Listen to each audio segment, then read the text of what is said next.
भोलेनाथ और चंद्रदेव का अभय वरदान। बहुत प्राचीन समय की बात है। दक्ष प्रजापति ने अपनी 27 पुत्रियों जैसे रोहिणी, कृतिका, रेवती आदि का विवाह चंद्रदेव से किया था। सभी पत्नियों में से चंद्रमा को रोहिणी सबसे अधिक प्रिय थी।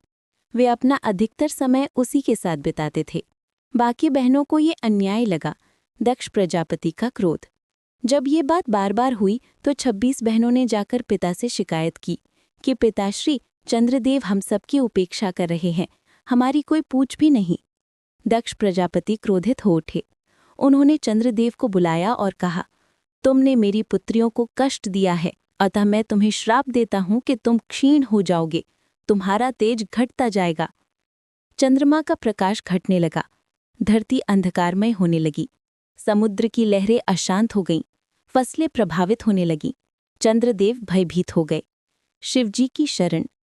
चंद्रमा रोते रोते कैलाश पहुंचे। वहां उन्होंने घुटनों पर बैठकर महादेव से विनती की, भोलेनाथ, मैं दोषी हूं, पर मेरा लुप्त होना संसार को नुकसान पहुंचा रहा है।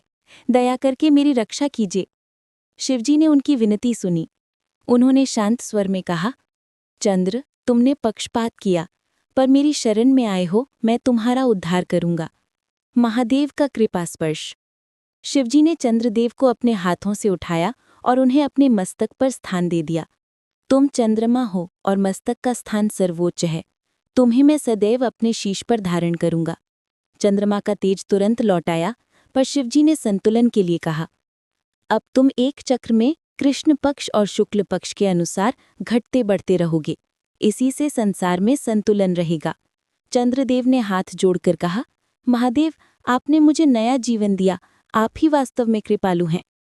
दक्ष भी हुए शांत।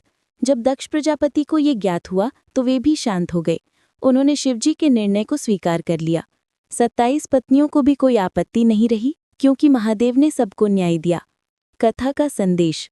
जब भी संकट आए, केवल अहंकार से नहीं, शरण और विनम्रता से सब हल होता है। महादेव कभी किसी को पूरी तरह नष्ट नहीं करते। वे संतुलन बनाकर संसार चलाते हैं। चंद्रदेव का कला कम होना और बढ़ना शिवजी की कृपा का प्रतीक है।